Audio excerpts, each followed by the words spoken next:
Welcome to this special episode from our coverage live at the WERC conference earlier this year. A special thank you to Syncrato for making this series possible. If you're not familiar with Syncrato, they are the AI-driven operating system for modern warehouses, helping you to boost productivity by 25% and cut travel time by up to 50%. They leverage AI combined with digital twins to accelerate fulfillment, increase customer satisfaction, and optimize warehouse and worker efficiency. Super important. If that's not the best part, then maybe doing it all without any new CapEx might get your attention. Go beyond your WMS and automations and discover intelligent, scalable warehousing at syncrato.com. Find the link in the show notes and enjoy this conversation.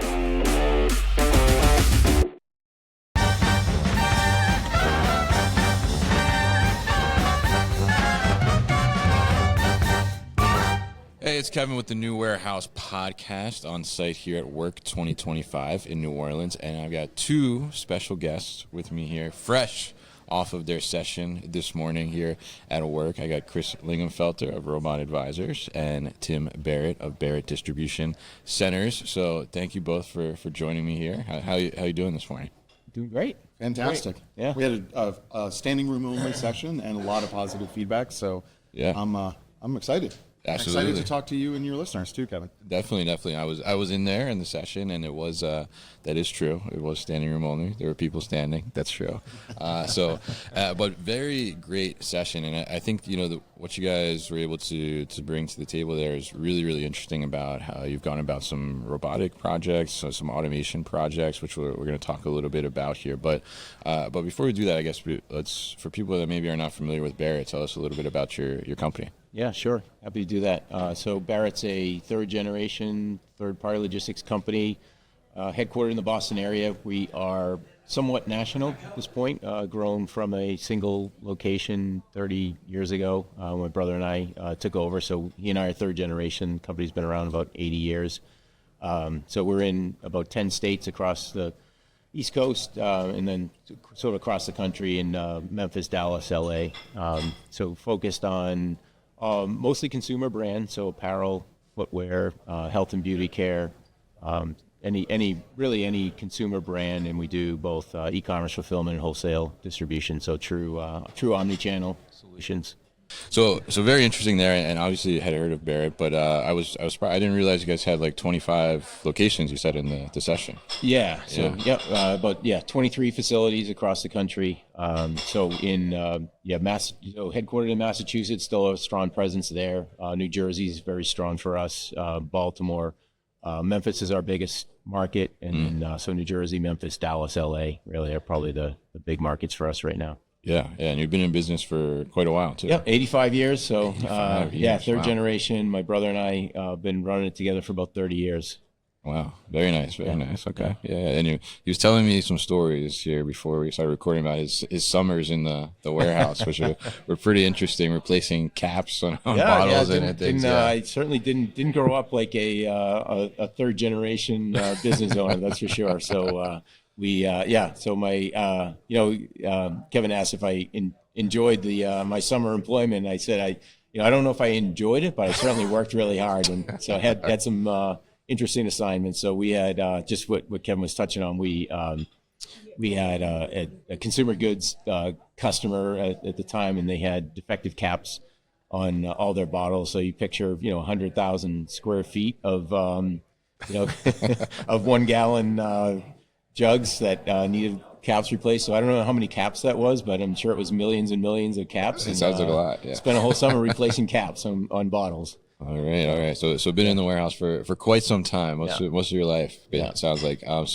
And Chris, what about you? Tell us a little bit about Robot Advisors for people that are not familiar. Yeah, absolutely. So I've been a lover of technology and involved in supply chain ever since my dad tricked me into going to work for his company.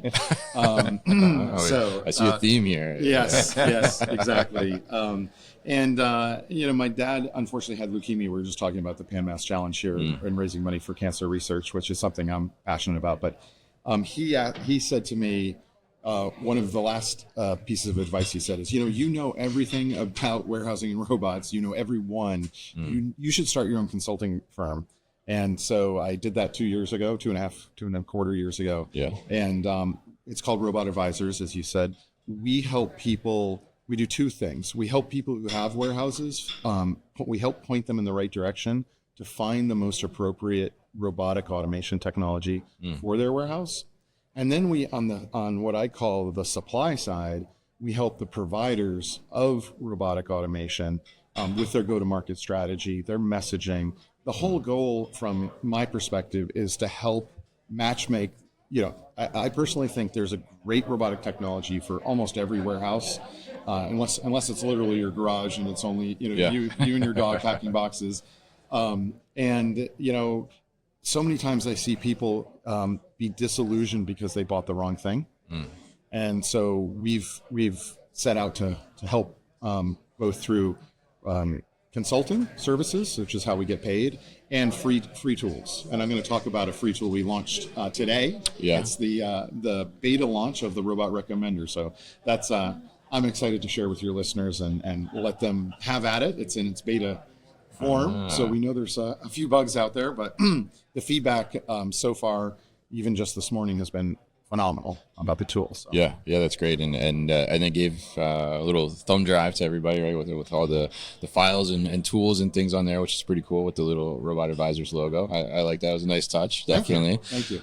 So the session was about to bot or not, right? So Tim, as we learned in the session, and as some may know, Barrett has some robots that you guys operate with, and so obviously at some point you decided to bot, right? Yeah. So tell us a little bit about, because you've had these operations for 85 years. Obviously, robots have not been as prevalent as they are now, right? So tell us a little bit about maybe when did you start to get into robotics? When did you start to look at it and say, I think this is something that we need to consider for our operations? Yeah. So obviously over the last 5-6 years, it's become a bigger headline topic, I guess, in terms of labor shortages and labor demand and cost of labor and so on. But we've really started looking at it way back with Kiva.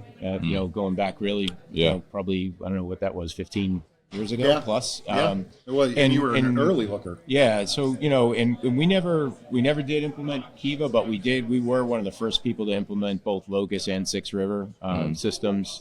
So we just really always have looked at it the same way. I guess everybody is looking at it more recently, but always looking at, how can we produce a better solution, but also drive costs down for our customers. So, there's cost pressure, across every industry, but I think in our industry in particular, customers are always looking for better solutions. They're looking for lower costs, looking for us to drive costs down. So, we do a lot of different things, and robots are one of those solutions that we bring to the table. But we spent other things such as doing Kaizens and doing a lot of training on lean practices and things like that. So we run Kaizens and drive typically $3 to $4 million of cost out of our operations every year. So that's completely separate from the robots, but robots are a huge piece of our solutions and really how we go to market. And to Chris's point,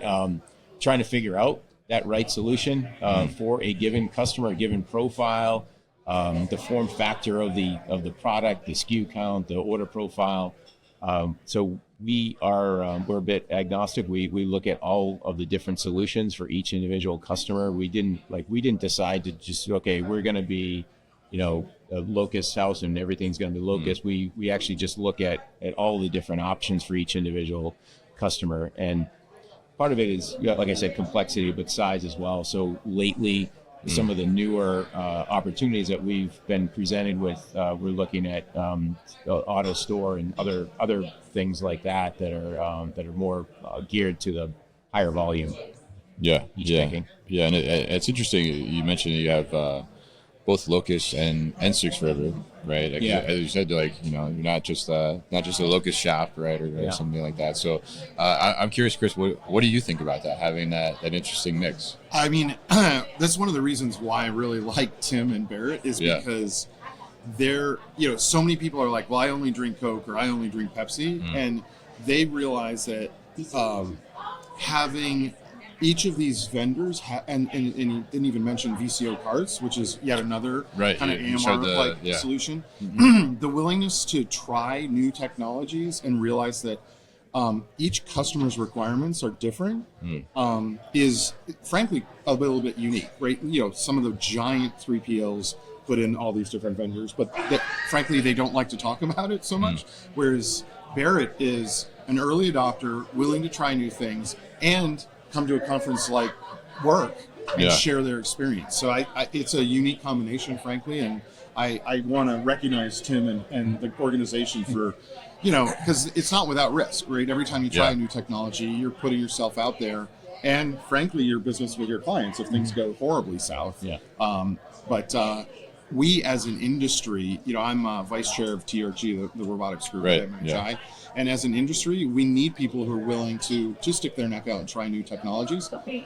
In return for doing that, he gets the benefit of being, having the lowest total cost of shipping, cost per unit and that sort of stuff, because he's applied Six River when it makes sense. For example, a footwear company, he's applied Locus for an apparel company. He's applied VCO for an industrial products company, because their needs are slightly different, and that's not without a cost. And I appreciate that. I think the industry does too, and we owe Tim a big thank you. I've known Tim for I don't know, 10 or 15 years, and it's been a lot of fun along the way too. So yeah, definitely, and I think it is very interesting to go about that, and I'm curious, because I think some people are hesitant to even go after robotics in the first place in some regards. So you seem like you're not hesitant, right? Obviously, you have multiple different robotic solutions that you're utilizing, automation solutions. I mean, what would be your piece of advice for those people that are like, I'm not sure if I want to take the risk or do this dive? So it depends what you're referring to there. I think, I guess some of the risks that people get concerned about is employee reaction to it, or the uptake of the technology, and how well are people going to adapt to it. And I'll share a quick story. When we first implemented Locus, my daughter was probably 6 or 7 years old, and came in with me on a Saturday. She was able to, with no training really or instruction, walk up to the robot and start pick and order. Right. You could never think about that in comparison to trying to have her take an RF gun, figure out where to go on the screen, what button to push, function 2 and then or something. Think about like that. even understanding the location sequence. Right. It's telling you to go to location X, so you have no idea where that is. So the training, the is just significantly different and easier. The employee experience is better. They're not pushing heavy carts around. Their job is simply just a better job. So it's we've not really had any of that issue with anybody adapting to it or accepting it. So same thing with the drones that we use for inventory control. That's just been a win all around. So people that are in charge of our inventory control process in a given building, they have a better job now.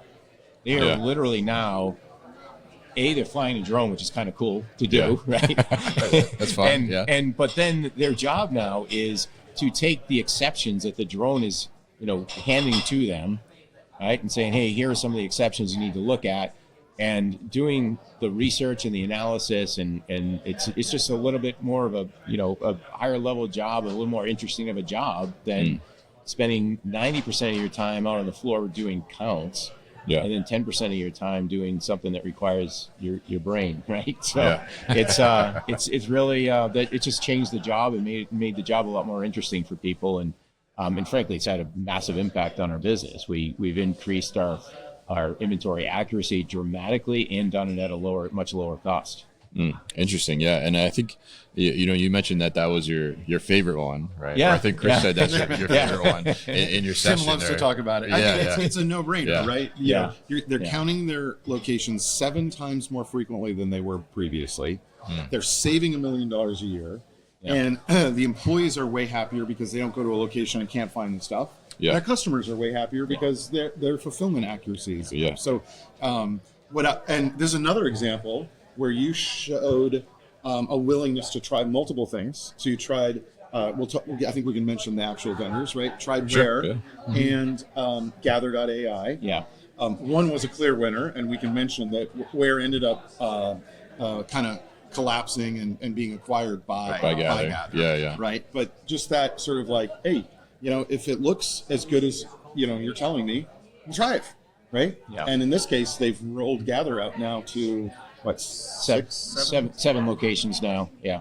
Oh, wow. Yeah. That many. Okay. Yeah. All right. Yeah. I've been in the one, as I told you earlier, right. in New Jersey. And it's definitely cool. And I think the application that you're using it for there, the footwear and how it's all serialized individually and each individual units, I think it's such a great way to leverage that.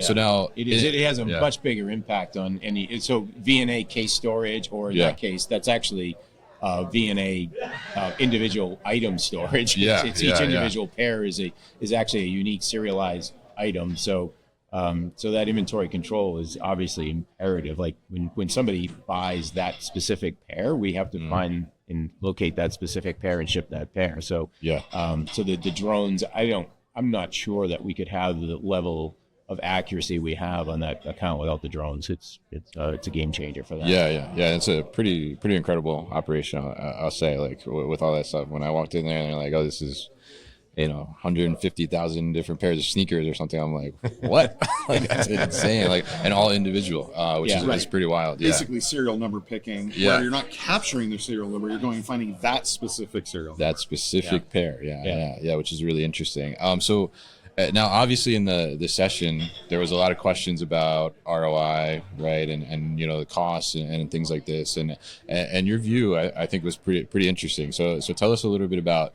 how you look at ROI and how are you looking at kind of justifying the cost of some of these solutions? Yeah. So we do look at ROI. I wouldn't say we don't. But what we're really focused on is the cost per pair shipped, or the cost per unit shipped, right? So we'll take the capital costs or the operating costs and take the capital costs as an example, and we'll amortize that over the life of the contract, or potentially longer than the life of the contract if we feel like it's something that we can redeploy with another account. So some capital we will deploy, we'll amortize over the life of the contract, some a little bit longer. But in any event, we're taking that cost and then our operating costs and our labor costs and really just saying, okay, on an annual basis, we're going to ship, it's $1 million and we're going to ship 1 million pairs, $1 a unit, and it's costing us $1.25 a unit today. So, that's really how we look at it. So what solution leads to the lowest cost per unit shipped? Interesting. Yeah. And I think that's a great way to look at it, especially from like a 3PL perspective, right? Because everything is about the cost. That's right? what our customers are focused on. Absolutely. Yeah. What do you think about that? Because you had the ROI calculator too, right? Yeah. You shared in there. Well, we shared a lot of tools with folks. A lot of tools. The robotrecommender.com, which your listeners should go check out, allows you to build out basically a warehouse, which we call the baseline. And when you do any ROI, and this is what I said in the session that I am passionate about, the first thing to do is to understand where you are today. And you'd be surprised how many clients we work with that don't have a really great handle on their current cost structure, and how the operation is working today in terms of cost per unit, right? 3PLs are a bit different because they're bidding on business, and this guy will lose money if he gets it wrong. But in regular practitioners, non-3PL world, it just boggles my mind that people don't know who their best three pickers are in their warehouse. They don't know what their cost per unit is. So the first thing to do is establish a baseline and really understand how you're operating today. This is why we called the session to bot or not, because once you have that baseline, now you can start comparing different technologies and what effect they'll have, and attempt to predict what's my life going to be when I install these picking robots, or I install this drone, or I install this bot on top ASRS system, or whatever the technology is, truck unloading, whatnot. And our tool allows you to do two really interesting things: compare two quotes from two different vendors for the same technology, even if one gave you a RAS price and one gave you a CapEx, model. Or, and this is what gets me really excited, you can look at all different technologies and say, oh my gosh, of everything, the thing we ought to do first is deploy drones, and print out that report that you get from Robot Recommender and take it to your CFO and say, look, I've looked at every kind of new automation for our warehouse, and this is the one that's going to provide the best payback. Yeah. I'll tell you, CFOs or capital improvement committees or whatnot, they might be weighing, should we buy an auto store system or should we open 2 new stores? Right? If it's a retail operation. Interesting. Yeah. And, one's growing the top line, one's improving the bottom line. You don't really know how they're going to react, but if you're prepared with a good tool and you've done your research, they'll appreciate that, and you're much more likely to get the project funded. So that's why we created Robot Recommender. Interesting. Yeah. And I think that's a great tool to have, definitely, and to be able to see those comparisons, right? I mean, especially whether you already have robotics or you're just trying to get into it, And I'll go back to the point of to bot or not, because a lot of times, and the robot, my friends, the robot providers are going to hate me for this, but sometimes the answer is not. Yeah. Right. And you're not necessarily going to hear that from all the different, providers of this technology, but just because it's sexy and cool and you want to have a shiny new thing is not a good reason to buy technology. It's a good reason to buy technology if it's going to lower your cost per unit, or it's going to provide an ROI, or it's going to reduce your reliance on space so you don't have to open a new warehouse, right? So those are important absolutely important factors. But just because it's sexy, I saw it at ProMat, I really want it, it's so cool. Like that works for your home, right?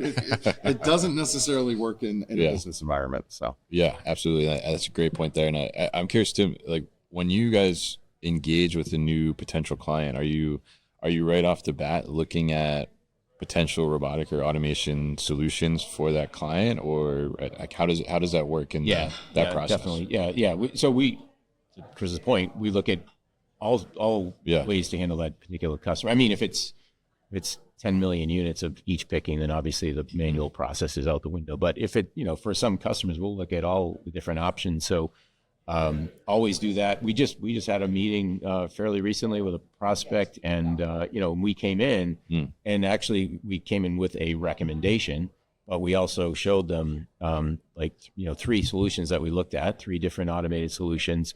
The meeting was a huge hit. Like we met with their COO and their CFO, and they just said, the level of detail that we went into and the way that we went about it, and the depth of our analysis, it was just very, very different than what they experienced with anybody else, and they appreciated that the way that we went about that. So certainly, haven't won that account from any means, but I think we put ourselves in a good light by taking the time to look at all those different options. Yeah. And I think that's really interesting to hear how that kind of plays out on the potential client side, and I guess the sell side too, right? When you guys trying to sell to a client your services.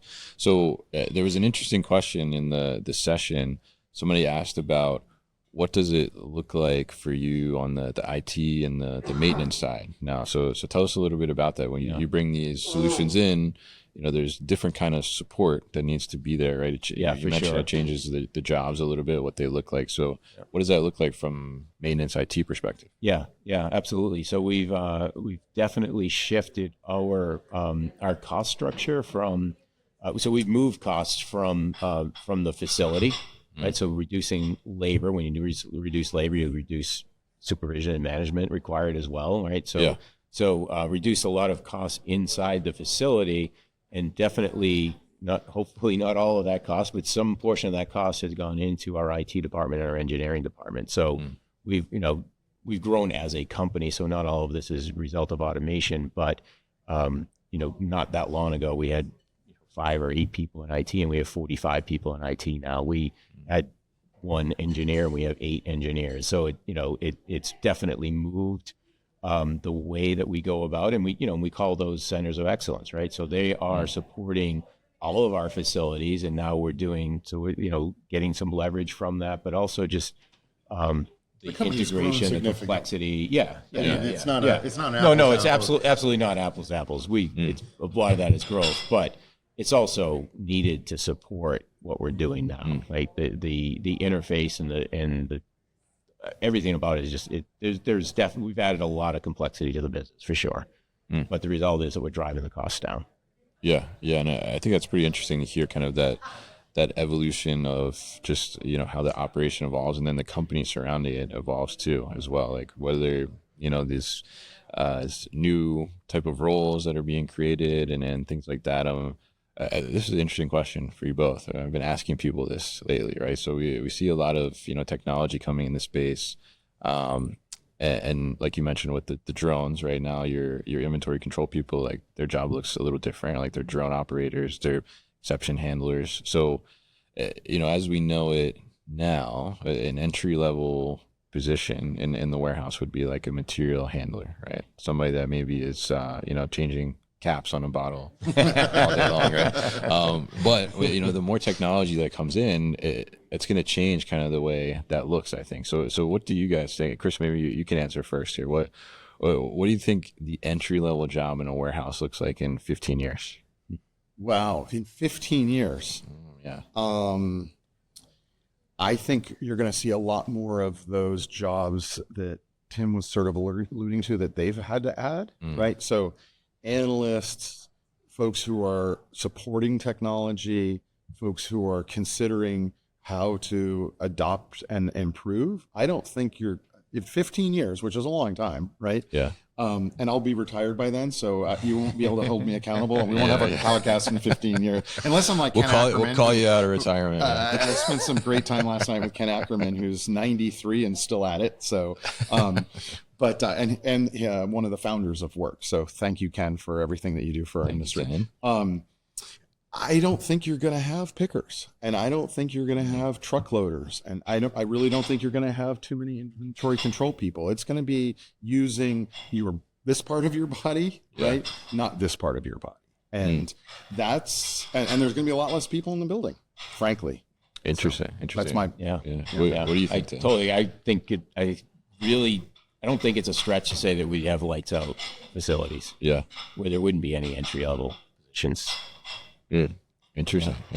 And so how are you preparing for that, or like how are you? That's a long time horizon for us. I'd like to think I'm strategic and think that far ahead, but honestly, we're not thinking that far ahead. We're really focused on the next 5, 6, 7 years right now, and really, so I mean, our preparation really is more around trying to get ahead of the curve. And so, I mentioned we're looking at the bot-on-top type solution. So that really for us is the next evolution of our business and the way that we would go to market. All right. Interesting. Yeah. Interesting. I still have pickers in that situation. Right? Yeah. I'm going to quickly draw an analogy to another technology that people. So this week on Wednesday, Tesla's having their big robo-taxi event in Texas. Elon Musk has been saying that, his cars are going to drive autonomously since I bought my first Tesla 8 years ago. Yeah. Right? So it takes a long time for these things to happen, but I think it is inevitable. It might not be 15 years. It might be 10. It might be 25. But we're going to get to a point where, and frankly, I think it goes beyond warehousing. So as a society, we're going to have to think about work and what people do. Frankly. Interesting. Okay, we'll see. We'll run this back in 15 years and see what's true. Yeah, definitely. So closing thought here, Tim. What if one piece of advice for anybody that's looking at robotics? Only one. Only one. I would say having an open mind, really thinking about the possibilities, thinking about I would say a bigger time horizon than the immediate, but just having an open mind and looking at all the different options that might be available to you. Okay. All right. And your one piece of advice? Can I say try robot-recommender.com? No, my one piece of advice is to establish a baseline. Don't go into it with this idea that I'm going to compare, two different bot-on-top vendors because that's what I want, because having a giant vending machine instead of a warehouse is really attractive to me. Yeah. one of the sessions that I'll point to one of the sessions that we talked about. Not sessions, one of the case studies that we talked about, Right. which was one of Barrett's clients came to them and said, "We need you to buy a bot on top solution." And Tim was like, "You are so far away from getting to that, needing that, right? Like, even if you hit your crazy wild growth perspective predictions, you won't really need it for 4 years. So why don't we try an in-between step and, walk before we jump to running?" It turned out to be the best decision for the client. So don't come in with preconceived notions, understand your baseline and compare the options to your baseline.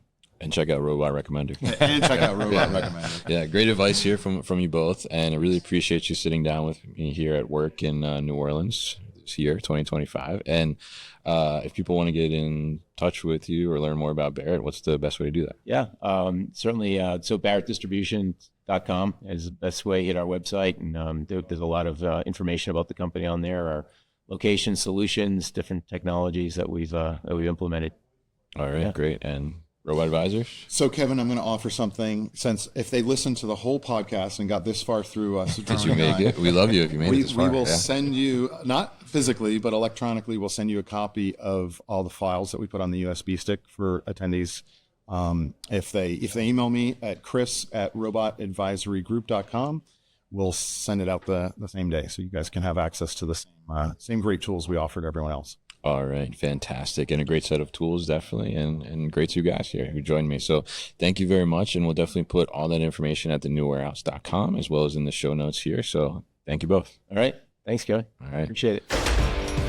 Hey guys, thank you so much for tuning into today's video here on our YouTube channel, The New Warehouse Podcast, and I appreciate you tuning in. If you liked what you saw, make sure you subscribe to our channel, and if you like this video in particular, make sure you like it as well. And if you want to get this great t-shirt that you see in the video behind me, Warehouses Are Sexy, head to warehousesAreSexy.com and get your own.